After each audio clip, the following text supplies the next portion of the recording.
मनमोहन सिंह ने कहा था कि इतिहास उनके काम के प्रति अधिक दयालु होगा। भारत आसमान की ऊंचाइयों को छूना चाहता था, मगर आज 11 साल बाद हम कैथेड्रल के सामने भजन गाते हैं, हम मस्जिदों के सामने अश्लील भजन चलाते हैं, हम हर धार्मिक स्थल के नीचे एक और धार्मिक स्थल खोज रहे हैं। यानी कि मानसिक तौर पर 11 साल में देश का जो बौद्धिक विकास होना था, हम पीछे की तरफ जा रहे हैं। मुझे उस चैनल ने छुट्टी पर भेज दिया था, और न सिर्फ मुझे छुट्टी पर भेजा बल्कि मुझे एंकरिंग से भी हटा दिया। मुझसे यह कहा गया कि अभिसार आप घर में बैठिए। जी हाँ दोस्तों, वेलकम एक नई वीडियो में आप सभी का स्वागत करते हैं। उम्मीद करते हैं कि आप अच्छे होंगे। दोस्तों, आप सब जानते हैं हमारे डॉक्टर मनमोहन सिंह जी का देहांत हो चुका है। दोस्तों, इस पर अभिसार शर्मा जी जो भारत के सच्चे और अच्छे पत्रकार हैं, दोस्तों उनकी एक वीडियो आई। उस वीडियो में जो है उन्होंने मनमोहन सिंह जी को लेकर काफ़ी कुछ बोला है दोस्तों, और उम्मीद करता हूं कि ये वीडियो आपको बहुत पसंद आएगी। तो दोस्तों, इस वीडियो को आपको यहीं पर दिखाएंगे। उससे पहले अगर आप चैनल पर न्यू आए हैं तो चैनल को सब्सक्राइब जरूर करें ताकि आपको अच्छी वीडियो मिलती रहे। तो मीडिया ने उन्हें जिस तरह से आंका, विपक्षी दलों ने उन पर जिस तरह से हमला किया, इतिहास उनके कामों के प्रति अधिक दयालु होगा।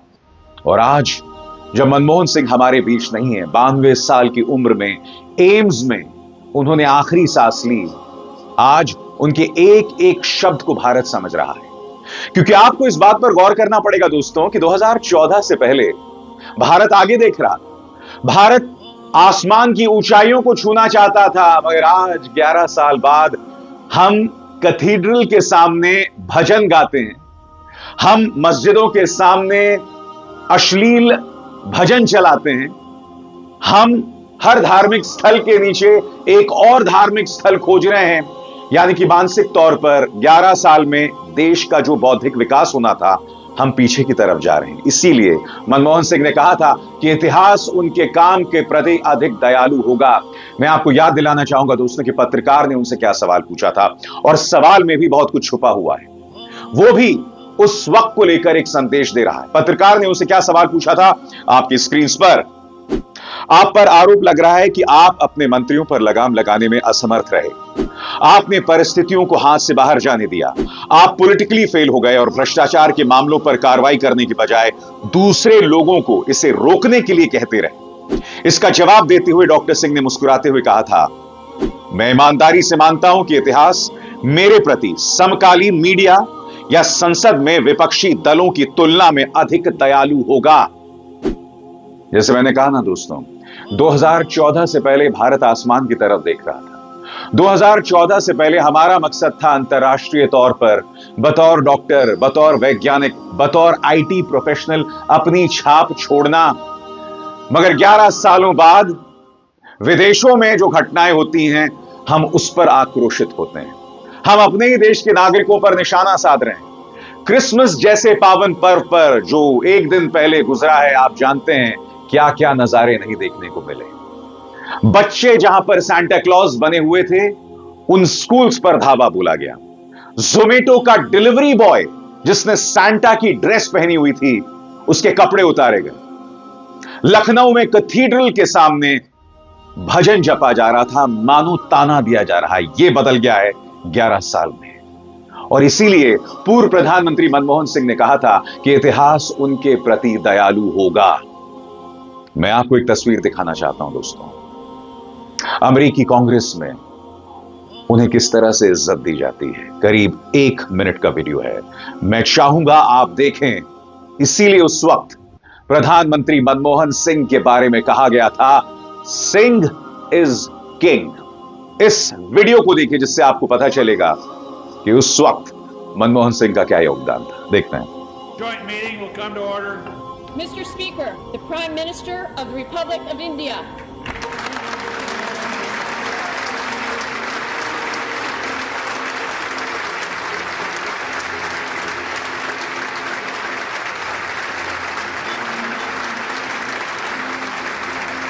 मनमोहन सिंह को कई लोग 1991 की वजह से भी याद करते हैं दोस्तों। 1991 जब भारत उदारवाद के दौर में प्रवेश कर रहा था, जब हमने अपनी इकोनॉमी को खोलकर रख दिया था, उसी का परिणाम था दोस्तों कि इतनी सारी मल्टीनेशनल कंपनीज ने भारत में प्रवेश किया। यही वजह था कि कई जो मध्यम वर्गीय हैं उनके जीने का स्तर बढ़ा। जी हां, और अंतर्राष्ट्रीय तौर पर भारत हर गुजरते लम्हे के साथ अपनी छाप छोड़ते गया। और फिर जब वो प्रधानमंत्री बने, उसके बाद उन्होंने देश को दिया सूचना का अधिकार, जो आम इंसान के हाथ में सबसे बड़ा हथियार था, सरकार से सवाल करने का सबसे बड़ा हथियार। और आज उस सूचना के अधिकार को तहस नहस कर दिया गया पिछले 11 सालों में। याद कीजिएगा, जिस अन्ना आंदोलन ने नींव रखी थी कांग्रेस के खात्मे की, उसी अन्ना आंदोलन से निकला था लोकपाल। वो लोकपाल भी प्रधानमंत्री मनमोहन सिंह के कार्यकाल में देश को दिया गया, मगर आप जानते हैं 11 सालों से हम उस लोकपाल की गूंज तक नहीं सुन रहे हैं। लोकपाल का अध्यक्ष कौन है कोई नहीं जानता। उस लोकपाल का स्वाहा कर दिया गया। यह बात अलग है कि उसी अन्ना आंदोलन पर सवार होकर भारतीय जनता पार्टी ने 2014 में सत्ता हासिल की थी। कई लोगों ने अपनी राजनीतिक रोटियां सेकी थीं, उनमें से एक दिल्ली के मुख्यमंत्री भी बन गए थे। मगर आज उस लोकपाल की गूंज कोई नहीं सुनता। मगर इसमें दोष पूर्व प्रधानमंत्री मनमोहन सिंह का नहीं था। उन्होंने ईमानदारी से देश की जनता को सूचना का अधिकार दिया। उन्होंने ईमानदारी से देश की जनता को लोकपाल दिया। देश को अमेरिका के साथ परमाणु डील पर हस्ताक्षर करने का मौका मिला। मगर पिछले 11 सालों में हम यह दावा तो करते रहे कि भारत या मौजूदा प्रधानमंत्री विश्व गुरु हैं, मगर इस तरह की कोई डील्स सामने उभर कर नहीं आती हैं। कोई भी डील सामने उभर कर नहीं आती हैं। And I am reminded of a couplet by Iqbal, मिट गए मिस्र यूनान और रोमा, लेकिन कायम है अब तक नामो निशान हमारा, कुछ बात है कि हस्ती मिटती नहीं हमारी, सदियों रहा है दुश्मन दौरे ज़मानत। जब मनमोहन प्रधानमंत्री थे तो भारत के पत्रकार सही मायने में पत्रकार थे। मैं आपको सुना चुका हूं कि जब प्रधानमंत्री मनमोहन ने कहा था कि इतिहास मेरे प्रति अधिक दयालु होगा, तब उनसे क्या सवाल पूछा गया था। मैं आपको एक घटना बताना चाहता हूं दोस्तों। 2005 प्रधानमंत्री मनमोहन सिंह जेएनयू जाते हैं और जेएनयू में उन्हें काले झंडे दिखाए जाते हैं। प्रशासन इसी के परिणाम के चलते कई छात्रों पर अनुशासनात्मक कार्रवाई करता है, उन्हें जेएनयू से बाहर करने की जमीन तैयार करता है। मगर तब प्रधानमंत्री मनमोहन सिंह का कॉल जाता है जेएनयू को और कहा जाता है कि आप ऐसा कुछ नहीं करेंगे, क्योंकि प्रधानमंत्री के खिलाफ विरोध प्रदर्शन करना हर छात्र का अधिकार है। जी हां, प्रधानमंत्री मनमोहन सिंह ने अपने 10 साल के कार्यकाल में न जाने कितने प्रेस कॉन्फ्रेंसेस को संबोधित किया। उनसे आप कुछ भी सवाल कर सकते थे, मगर पिछले 11 सालों में एक भी प्रेस कॉन्फ्रेंस नहीं। कि आपके करीब 9.5 साल के कार्यकाल में ये एक परसेप्शन रहा कि फैसले 10 जनपद में होते हैं, उनका ऐलान 7 RCR या पीएमओ से होता है। कांग्रेस अध्यक्ष सोनिया गांधी या उपाध्यक्ष राहुल गांधी का अगर इशारा भी हो तो सरकार उसे अमल में लाने में, उसे उसका ऐलान करने में बिल्कुल देर नहीं लगाती। इस परसेप्शन, इस छवि के बारे में आप क्या कहेंगे? Well, it is not a disadvantage. The Congress party president or the vice president, if they have any views, they... पिछले 11 सालों में हमने ढेरों मन की बात सुनी है। पालतू मीडिया से प्रधानमंत्री के इंटरव्यूज देखे हैं, जिनमें सवाल पहले ही तय हो जाते हैं और बात यहां नहीं रुकती है। आप जानते हैं, हाल ही में पत्रकार राजदीप सरदेसाई ने अपनी किताब में लिखा है कि न सिर्फ सवाल पहले तय होते हैं, बल्कि उस इंटरव्यू को भी प्रधानमंत्री कार्यालय में एडिट किया जाता है। यानी कि प्रधानमंत्री यह फैसला करते हैं कि क्या सवाल पूछा जाए, और अगर सवाल पूछा गया है तो वो ऑन एयर होता है, वो टीवी पर दिखाया जा सकता है, उसका भी फैसला प्रधानमंत्री कार्यालय करता है। यह है आज का मीडिया। मीडिया उस वक्त सवाल करता था दोस्तों। मीडिया को इस बात की आजादी थी, जो लोग आंदोलन करते थे उन्हें एंटी नेशनल नहीं बताया जाता था। मगर पिछले 11 सालों में क्या हुआ है आप सब जानते हैं। किसान सड़क पर उतरता है, 750 किसान मर जाते हैं, उन्हें खालिस्तानी बताया जाता है। समाज सेवी सवाल करते हैं उन्हें सोरोस का एजेंट बताया जाता है, उन्हें एंटी नेशनल अर्बन नक्सल बताया जाता है। जी हां, किसानों को भी अर्बन नक्सल बताया गया था। शाहीन बाग में आंदोलन होता है, तब क्या होता है दोस्तों? उन्हें पाकिस्तान समर्थित बताया जाता है। सबसे बड़ी बात जो हमने पिछले 11 सालों में देखा है, मीडिया न सिर्फ भारतीय जनता पार्टी के प्रति नतमस्तक है, बल्कि सबसे दुखद बात, मीडिया दंगाई बन गई है। मीडिया रेडियो रवांडा बन गया है। मीडिया का चरित्र एक अपराधी, एक दंगाई जैसा हो गया है। और आप जानते हैं, इसके लिए मुझे आपको कोई प्रूफ देने की जरूरत नहीं है। मैं अपने कार्यक्रमों में उन्हें अक्सर एक्सपोज करता रहता हूं। 11 सालों में मीडिया का चरित्र इस तरह से बदल गया दोस्तों, इस तरह से बदल गया। क्यों? क्योंकि सरकार की दबिश के सामने, सरकार के जोर के सामने सवाल पूछना तो बहुत दूर, ये लोग उनके एजेंट बन गए। और सबसे बड़ी बात, नफरती एजेंट बन गए।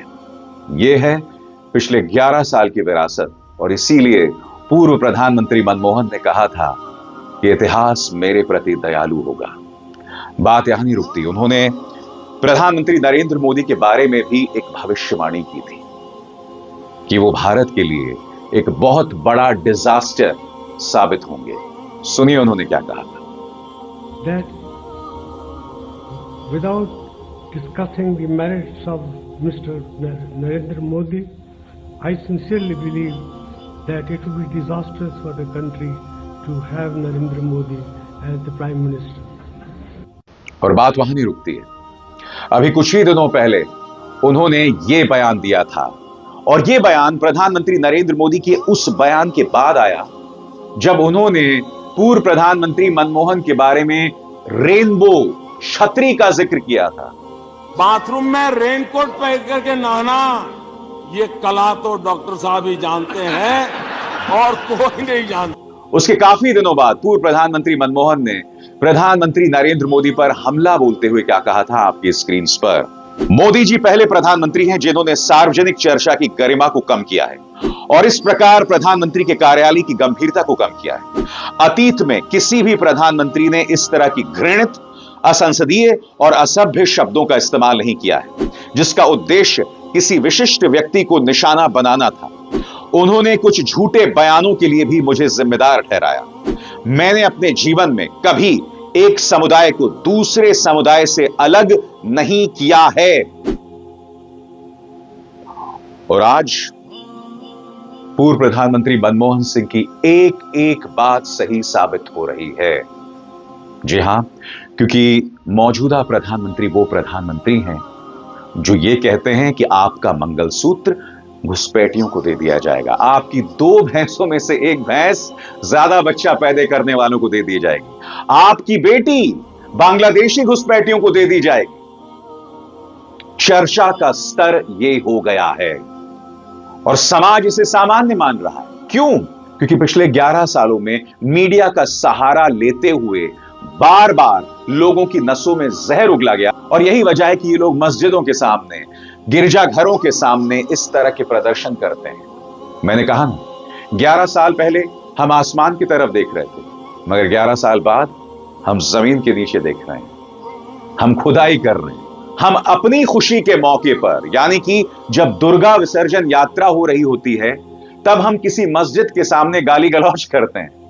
यह फर्क आ गया है दोस्तों। यानी कि 11 सालों में हम अपने धार्मिक आयोजनों में भी खुश नहीं हैं, उस मौके पर भी हमें दूसरों को गाली देने की जरूरत पड़ रही है। इसीलिए हम मनमोहन सिंह को मिस करते हैं। मैं आपको बतलाना चाहता हूं अपना तजुर्बा दोस्तों। जब प्रधानमंत्री मनमोहन सिंह विदेश जाते थे तो अपने साथ कई पत्रकारों को लेकर जाते थे और आप जानते हैं, इसको लेकर भी भारतीय जनता पार्टी ने एक दुष्प्रचार किया था। आपको याद है, जैसे ही मोदी देश के प्रधानमंत्री बने तो पहला काम उन्होंने क्या किया, उनके विमान में जो पत्रकार जाया करते थे उनके जाने पर रोक लगा दी गई और फिर पूरा प्रचार तंत्र ये कहने लगा कि देखो मोदी ने किस तरह से पत्रकारों को ठिकाने पर लगा दिया। पत्रकार जो मनमोहन सिंह के कार्यकाल के दौरान उनके विमान में ऐश किया करते थे उस पर लगाम लग गई। सरासर गलत दोस्तों। पत्रकार जो प्रधानमंत्री के विमान में जाया करते थे उन्हें फायदा यह मिलता था कि यात्रा के खत्म होने के बाद आप प्रधानमंत्री से सवाल पूछ सकते थे, प्रधानमंत्री को प्रेस कॉन्फ्रेंस करना पड़ता था। और यह पूर्व प्रधानमंत्री मनमोहन की विरासत थी। हर विदेश यात्रा के बाद आप उनसे सवाल कर सकते थे, आप मनमाना सवाल कर सकते थे। मगर पिछले 11 सालों में इस देश में सिर्फ मन की बात होती है और इसके अलावा कुछ नहीं होता। जब मनमोहन सिंह प्रधानमंत्री थे तो बतौर पत्रकार मेरा एक अंदाजे बयान था और बहुत ही कड़ाई से मैं कांग्रेस से सवाल पूछा करता था। मैं नहीं भूला हूं कि एक बार मैं उनकी एक विदेश यात्रा में उनके साथ गया था जब पूर्व प्रधानमंत्री मनमोहन मालदीव्स गए थे। उनके सलाहकार थे हरीश खरे। हरीश खरे मेरे पास आए और वो मेरी पत्रकारिता को जानते थे। वो जानते थे कि मैं किस कड़े अंदाज में, और आप मेरे अंदाजे बयान को जानते हैं, मैं किस कड़े अंदाज में पूर्व प्रधानमंत्री मनमोहन सिंह से सवाल पूछा करता था। तब हरीश खरे मेरे पास आए और मुस्कुराते हुए कहा, अभिसार कैसे हो तुम, सब ठीक ठाक है? अगर मनमोहन चाहते तो मेरे मालदीव्स जाने पर रोक लगा सकते थे। आज तक न्यूज चैनल जहां मैं काम कर रहा था उस चैनल से ये कह सकते थे कि नहीं, अभिसार शर्मा की जगह किसी और पत्रकार को प्रधानमंत्री के विमान में भेजो, क्योंकि अभिसार तो कठिन सवाल पूछता है। मगर फिर 2018 आता है। मैं जिस न्यूज चैनल में काम कर रहा था, एक घटना होती है दोस्तों। सुल्तानपुर में एक कारोबारी पर गोलीबारी होती है। इत्तेफाकन उससे 3 दिन पहले प्रधानमंत्री नरेंद्र मोदी लखनऊ में थे और तमाम उद्योगपतियों से कह रहे थे कि उत्तर प्रदेश की लॉ एंड ऑर्डर जो है, कानून व्यवस्था दुरुस्त है, आप उत्तर प्रदेश में आइए और निवेश कीजिए। मेरी गलती सिर्फ यह थी कि जिस चैनल में मैं काम कर रहा था बतौर एंकर, मैंने सिर्फ यह कहा कि प्रधानमंत्री, आपने 3 दिन पहले प्रदेश की जनता को यह वादा किया था, उद्योगपतियों से कहा था कि उत्तर प्रदेश की कानून व्यवस्था दुरुस्त है, और देखिए आज क्या हो रहा है। आप जानते हैं उसके चलते क्या हुआ था? उसके चलते मुझे उस चैनल ने छुट्टी पर भेज दिया था, और न सिर्फ मुझे छुट्टी पर भेजा बल्कि मुझे एंकरिंग से भी हटा दिया। मुझसे यह कहा गया कि अभिसार आप घर में बैठिए। मुझसे यह भी कहा गया कि आप एंकरिंग छोड़ दीजिए, आप रिपोर्टिंग कीजिए। मगर जाहिर सी बात है, उस चैनल में बने रहना मेरे आत्मसम्मान के साथ समझौता होता और मैंने उस चैनल को छोड़ दिया था। मेरा गुनाह सिर्फ इतना था कि मैंने प्रधानमंत्री नरेंद्र मोदी को उनके वादे की याद दिलाई थी, सिर्फ यह गुनाह था मेरा। मगर मुझे वो चैनल छोड़ना पड़ा। बहुत ही सामान्य सा सवाल। यही बदल गया है पिछले 11 सालों में।